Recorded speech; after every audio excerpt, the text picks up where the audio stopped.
Salut la communauté foot, salut la communauté Barça. Alors aujourd'hui, on se retrouve pour parler actualité Barcelone. Alors déjà, nous allons commencer par le Barcelone qui a repris la deuxième place hier en Liga avec une victoire 2-0 face à la Real Sociedad. Nous savons que la Real, c'est une équipe difficile à jouer, surtout quand ils ont Oyarzabal sur le terrain, Take Kubo qui est entré en deuxième mi-temps. C'est un joueur un peu comme Lamine Yamal. On sait que chaque fois qu'il a le ballon, quelque chose peut se passer. Quand il est entré, franchement, moi, mon cœur battait parce qu'à chaque prise de balle, il peut faire quelque chose d'extraordinaire. Mais bon, on a su gérer le score, on a su gérer les choses.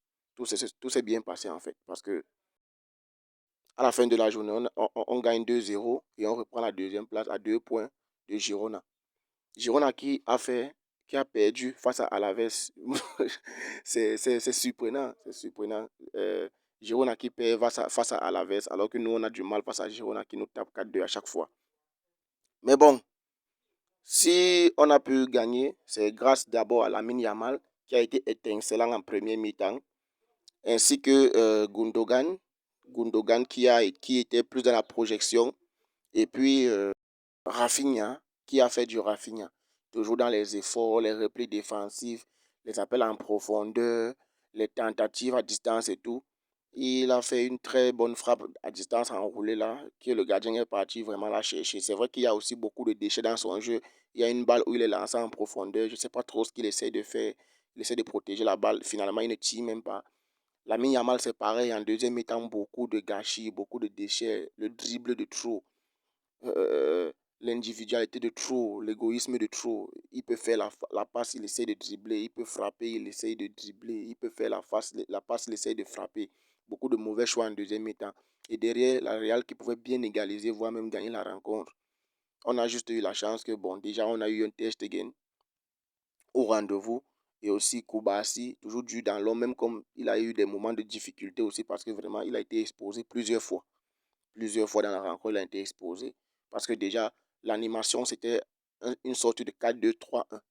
Une sorte de 4-2-3-1 avec Gundogan en 10, Christensen et Pedri en double pivot. Donc déjà, moi j'ai trouvé Pedri trop moyen dans le match. Il n'apportait pas. Quand j'ai vu le match de Pedri hier soir, je me suis demandé, mais où est passé le Pedri qui avait bouffé Cuadrado en Champions League, en phase de poule de Champions League, je crois que c'était en 2021, la saison 2020-2021.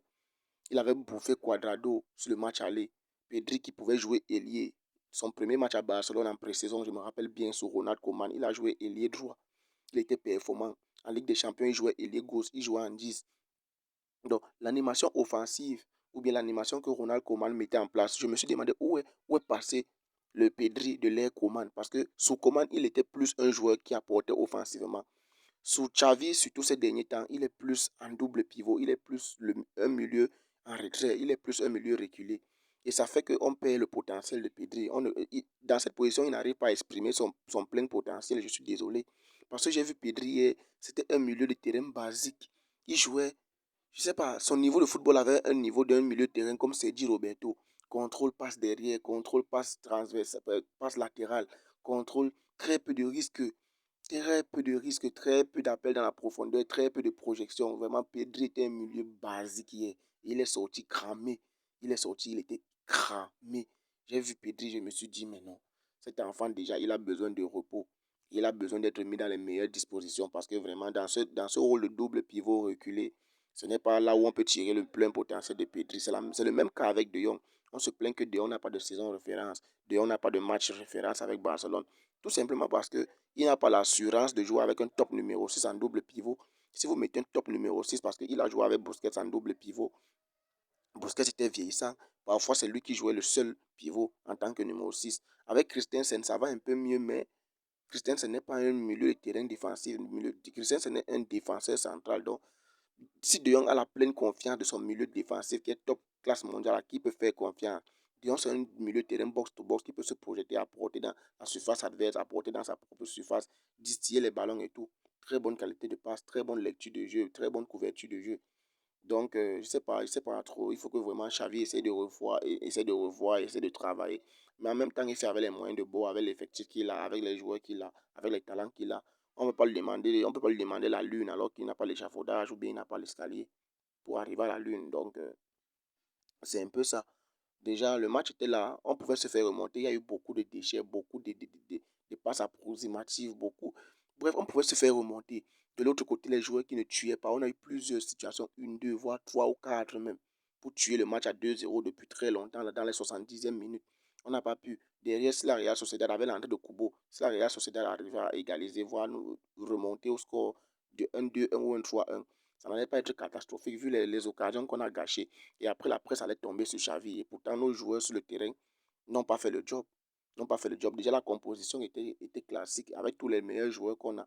Sauf peut-être Arojo, que je ne sais pas pourquoi il n'était pas titulaire. On a préféré Inigo Martinez. Je ne sais pas si c'est les rumeurs de transfert ou bien il a une gêne physique ou bien c'est juste pour le reposer aussi pour donner du temps de jeu à Inigo. Peut-être parce qu'on veut le vendre. Je ne sais pas trop. Mais bon, à part ça, je crois que tout le monde était à son poste. La sortie de Lewandowski aussi, c'était prématuré que d'habitude. C'est rare de voir Xavi avoir assez d'autorité pour faire sortir Lewandowski tôt dans le match. Avec la rentrée de Ferran Torres, que sur sa première situation, s'il s'appliquait un peu plus, il pouvait déjà mettre le deuxième but. Bon, mis à part ça, on n'a pas vu Vitor Roque ni Joao Félix. Déjà, c'est deux joueurs que Xavi n'a pas voulu. Il faut que les gens comprennent ça. On peut bien s'enflammer sur les réseaux, on peut bien dire ce qu'on veut, parler de, je ne sais pas, exprimer nos ressentis. Mais, mais, ce sont des joueurs que Xavi n'a pas voulu. Déjà, Joao Félix, c'est le président qui est fan de lui. Et puis Victor Roque, c'est les autres, c'est aussi Deco et le président qui étaient fans de lui. Ce ne sont pas les joueurs que Xavi a demandé. Déjà, si Xavi reste, c'est parce que son mercato, c'est lui qui aura 80 voire plus pour de pourcentage de décision sur les mercato. Déjà, avec l'arrivée de Guido Rodriguez, ça va se faire. Guido Rodriguez, ça va se faire. Il va arriver à Barcelone. Mais derrière ça, il faut milieu, un top milieu défensif. Parce que si c'est pour faire avec Guido Rodriguez ou Romeo toute la saison, je pense qu'on n'aura pas trouvé notre remplacement de Busquets. Et déjà, j'ai déjà donné mon avis sur la chaîne que pour moi, Kimmich n'est pas un numéro 6. Ce n'est pas un pur 6. C'est un joueur qui a aussi besoin d'un milieu défensif. C'est un joueur qui est similaire à De Jong. Il n'est pas complémentaire. Donc, s'il faut faire jouer les deux, je pense qu'on va perdre en qualité défensive. Ça, c'est clair. Ça, c'est clair. Au-delà de ça, ou bien en dehors de ça, il y a les rumeurs sur Marc-André Ter Stegen, sur De Jong. Je sais pas pourquoi le club ne veut pas laisser De Jong tranquille. Ça parle de son contrat qui est toujours le même qu'avec Bartomeu. Il ne veut pas ouvrir la porte aux discussions pour un renouvellement de contrat et tout.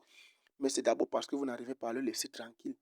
Vous ne le laissez pas tranquille. C'est quelqu'un qui se sent bien à Barcelone, qui a envie de jouer pour Barcelone. Mais déjà, de un, sur le terrain, il n'est pas mis dans les meilleures conditions. De deux, il a eu beaucoup de malchance cette saison que à chaque fois il se faisait blesser par les adversaires. De trois, je sais pas, il a besoin de tranquillité, il a besoin de se sentir supporté par le club parce qu'il aime le club. Il y a les joueurs qui aiment leur club, mais seulement parce qu'ils ne sentent pas le soutien du club qu'ils aiment, ils sont obligés de partir. Ils sont obligés de partir. Donc, avec les bruits dans la presse chaque année, parce que son salaire est trop coûteux, sa valeur marchande est élevée, ça va rapporter de l'argent dans les caisses du club et tout. Oui, on veut de l'argent dans les caisses du club, mais si c'est pour sacrifier tous nos meilleurs joueurs pour apporter de l'argent, finalement, vous aurez l'argent avec personne sur le terrain, vous allez jouer quoi? Est-ce que c'est l'argent qui joue? Ce sont les joueurs qui jouent. Ce sont les joueurs qui jouent, ce n'est pas l'argent qui joue. Vous pouvez ramener l'argent dans les caisses. Rien ne prouve qu'avec cet argent, vous aurez la capacité ou bien la possibilité de convaincre les autres top joueurs des autres clubs. Un joueur comme peut-être Rodri, ce n'est pas parce qu'on n'a pas d'argent qu'on ne peut pas avoir Rodri. Rodri se sent bien à City. Même si on lui propose, même si on a l'argent et on lui propose un extra salaire. Aujourd'hui, entre City et le Barcelone, qui a l'effectif qui peut plus remporter des trophées, je pense que c'est City. Donc, le projet sportif aussi, ça vaut la peine. Ce n'est pas une affaire seulement d'avoir l'argent, parce que ça parle de vendre Rafinha. Ça parle, les rumeurs concernant Ter Stegen ont émergé qu'il y a un club Al-Ittihad qui est intéressé et qui veut acheter Ter Stegen pour une somme faramineuse. Mais là n'est pas le souci. Si on vend Ter Stegen, on vend Arojo, on vend De Jong, on vend Rafinha, ça veut dire qu'on a vendu un joueur sur toutes les lignes de notre effectif. Et on va les remplacer par qui? Avec tout l'argent qui est entré. Voilà Neymar qu'on a vendu à 220 millions d'euros. On a remplacé avec Griezmann, avec Coutinho, avec Dembélé. Aucun des trois n'a réussi à Barcelone. Je dis bien aucun des trois. Donc c'est bien beau d'avoir l'argent et de partir chercher les joueurs, mais rien ne prouve qu'ils vont réussir. De un. Et puis de deux, si c'est pour remplir les caisses et perdre en qualité de l'effectif sur les joueurs qui sont déjà bien instaurés, bien installés, parce que les prestations de Rafinha sont encourageantes. De Jong n'est plus à présenter. Ter Stegen, on ne va pas trouver mieux que lui sur le marché qui est disposé à venir à Barcelone. Donc, il faut un peu arrêter avec les caisses du club ont besoin d'être remplis. Donc, il faut vendre tel. Oui, il faut les vendre. Et après, on reste avec qui? Jouer avec qui? Avec les gamins de 16, 17 ans. Et après, vous allez espérer gagner les trophées. Pendant que le Real Madrid achète les joueurs confirmés de 25, 26 ans, qui sont top 2, top 3 ballons d'or. Il faut arrêter à un moment donné. Oui, ça parle aussi des rumeurs de Nico Williams. C'est un joueur très intéressant. Et en plus, qu'on a besoin d'ailier gauche. C'est quelqu'un qui va vraiment apporter sa pierre à l'édifice dans l'effectif. Bon, Ansu Fati n'a plus la confiance du club. Je ne sais pas comment le dossier va se gérer. On va voir comment ça va progresser. Nico Williams qui peut venir, mais la situation financière, on ne sait pas comment ça va se passer. Robert Lewandowski, que son contrat peut encore... Il y a une clause qui peut s'activer pour qu'il prolonge jusqu'en 2026 et qui n'est pas prêt à... Il n'est pas ouvert à un départ, donc il sera encore là. Mais la façon dont la situation Victor Roquet est gérée, je ne sais pas. Je ne sais pas. Si on chasse Victor Roquet, c'est pour jouer avec Lewandowski toute la saison alors qu'il aura 37 ans bientôt. Là, je sais pas. C'est pour ça que je dis que c'est bien beau de taper sur les joueurs, c'est bien beau de taper sur Xavi à chaque match raté. Mais notre direction fout du n'importe quoi. Notre direction fout du n'importe quoi. On n'a pas de numéro 9 pour back-up Lewandowski. Et le seul qu'on a, c'est Victor Roquet. Et on le gère mal. Vous allez apporter qui Maguio, je crois, il a quoi, 20 ans, 19 ans, je ne sais même plus. Donc, à un moment donné, il faut que notre direction, je sais pas, qu'ils aient la conscience un peu tranquille, la conscience un peu claire, que leurs idées soient un peu posées, qu'ils savent et qu'ils essaient un peu de vraiment savoir ce qu'ils veulent à la fin. Parce que vraiment, ça a l'impression qu'ils sont embrouillés, ils ne savent même pas quoi faire. On va dire que c'est parce qu'on n'a pas l'argent. Oui, mais quand on n'a pas l'argent, on s'embrouille, on est posé, on essaie de faire avec les moyens de bord. Donc, ceci étant dit, j'ai parlé de Nico Williams. Oui, j'ai parlé de Nico Williams. Il y a les rumeurs encore concernant qui? Bon, je pense que c'est tout pour l'instant.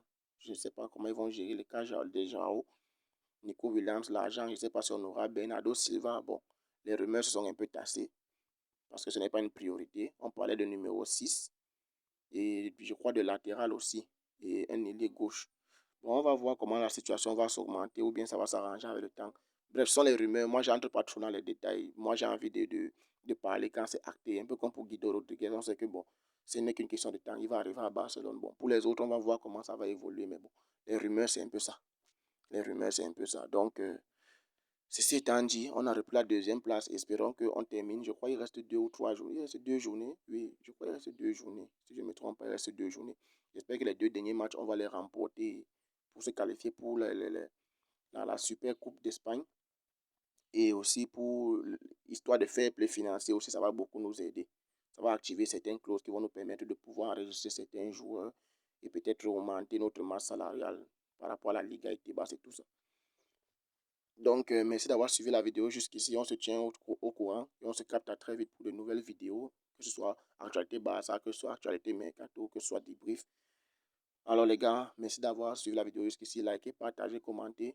Si ça vous a plu, ça donne de la force à soutien de la chaîne. Peace.